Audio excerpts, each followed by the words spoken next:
Hello, everyone, and welcome back to Cool Coasters and More.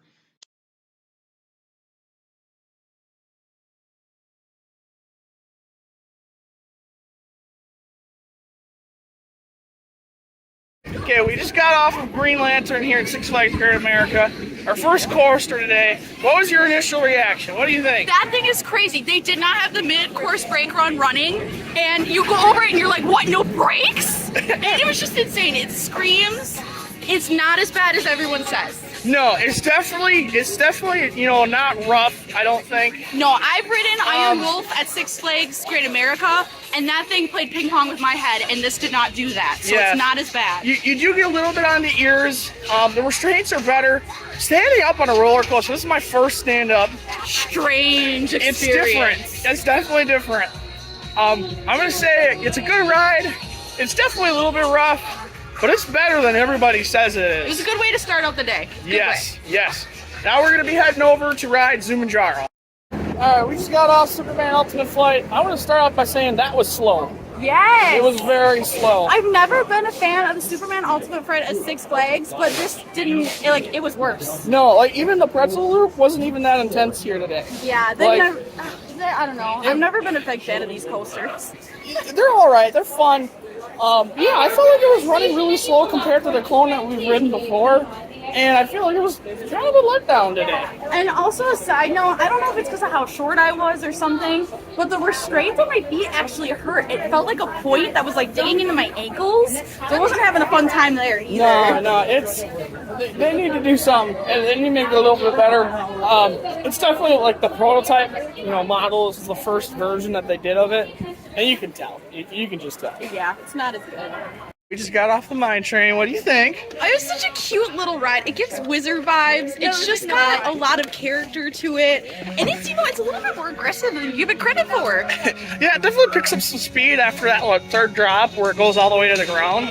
And that hill is like just like a little bitty like El Toro ejector hill. Just pops you out of your seat a little bit. It's just a teeny bit aggressive. It was like, oh, you think you're gonna have a nice smooth time? Nope. Yeah, it's definitely a rough ride. You can tell it's an old Arrow, but I thought that was a lot more fun than some of like the hybrid ones where it's the wooden supports and the steel track, just because it goes a little bit faster. Yeah. And it's actually a little bit more intense. I thought that was a really good mine train. Yeah, it's good. We just got off Jersey Devil Coaster. The first thing I'm going to say is it was way smoother than Wonder Woman. Way better. Restraints. Everybody says it, but they They suck. suck. RMC needs to do something different. Sure. We rode it twice, and the first time I couldn't even focus on the coaster because it was hurting my legs so bad. But second time, a lot better. We rode it in the front and the back, and air time was awesome on this Yes. in the back. I tell people always that the back is better. On this coaster, it's not necessarily true. You need to ride it front row and back row to get the full experience of this ride. The dive loop entrance is way snappier in the front. The jump up into the mid-course is way better airtime in the front. And all of the zero G or all of the positive Gs that you get are way better in the front. You get pushed through them better. But if you are all about airtime, definitely in the back row. The first drop is way better in the back row. Absolutely insane. And then any of the airtime hills at the end are all way better in the back row. But all in all, it's a great coaster. 100%. And it's way better than Wonder Woman at Six Flags Fiesta Texas. I don't care what anybody says. All right, we just got off Batman Rally. First things first. Holy cow, was that thing flying. I am physically dizzy. Like, I cannot walk right now. Wow, that is the first clone that I've ridden that lives up to the original. And it does have a little bit of terrain interaction at the end. Like, that thing was just moving though. I would actually say that's better than the original. It absolutely, the G's that you get on that thing are amazing. It is crazy intense. Oh my god. Yes, definitely worth a ride here. But yeah, that's the first one that I've actually been like, that's better than the original. We always say that about the clones, that they're never as good as the They're original, not. and that thing was. It was just like, it was something else. It was like flying. Like, I don't know if they greased the wheels or something, but like, holy crap. Moves. It was over and done in a snap, but Jesus, Yes. it was intense from beginning to end. There's no break in it. It was moving. It was moving. We just got off here at Nitro at Six Flags Great America. What you think? You can't go wrong with a B&M Hyper. You It's can't. just so You much can't. fun. It's a good ride. It's definitely not Diamondback or Raging Bull. No. It's not on that same level, but I mean it's sustained floor airtime. You can't mess that up. Back let's be row honest. ride is the way to go. Absolutely. The Blast Bunny Hills are a blast. It's a nice little change of pace. Although that Helix, you got some good cheese. That is true. That pulls some forces. Especially about halfway through, it seems to tighten Oh, yeah. a little bit, and it really pulls some G's. It's definitely a nice change of pace. You get both the negative, 0G floor, as well as the positive G's for the pullouts and that Helix. So it's definitely a good ride. Oh, 100%. Worth checking out. It's just not, a top tier B&M Hyper. All right, we just got off my 100th roller coaster, El Toro. What's your reaction? The thing is just stupid. Like, that's what that thing is. And of course, airtime, absolute king. The ejectors are absolutely insane on that thing, but no one talks about the G's.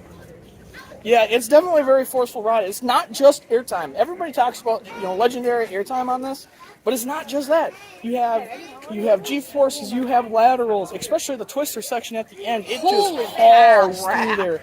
We didn't even have a full train. So we need to come back and experience it. Hopefully it gets a little bit busier today. But yeah, we didn't even have a full train, and it's Never still. thought I'd say that about a theme park. I hope it gets right? busier. But absolutely blown away. It lives up to the name. I will say this: the speed hill, disappointing. Oh yeah, that's the a little turnaround disappointing. Although it does pull some positive G's, but the airtime at the top is kind of not the rest of the ride. But the Rolling Thunder Hill is everything everybody says it is and much more. We got a back row ride, so we're probably going to come back and get some front row rides as well. Yeah. Try some different spots in the train, see if the forces are any different. But wow, what a roller coaster We for were number really 100. worried that we were overhyping it. We were worried about riding it, not getting the experience that we wanted, and we 100% did. It Such a lives good up ride. to the hype. Such worth coming out to check out for sure. All right, we just got off King Ka. What's your take? The thing's just stupid. Oh my god. So we rode it in the back row and the front row, and it is two very different experiences. Yes, Holy cow. I highly recommend riding this in the front for sure. You get a little bit more floater over the top pit because your speed is faster in the front, but the wind shear, you need to experience the actual speed that this roller coaster I was goes. just saying, the wind speed makes the launch feel so much more intense, because we were saying about the back that it didn't feel quite as intense as Top Thrill Dragster, but it felt so much more intense in the front. Yes, Holy absolutely. crap. The one thing I will say is this is definitely rougher. You can tell Oh, yeah. that Cedar Fair takes better care of their roller coasters because this thing is violently rough. Especially in the back, you can really feel the shake. Yep, so much so.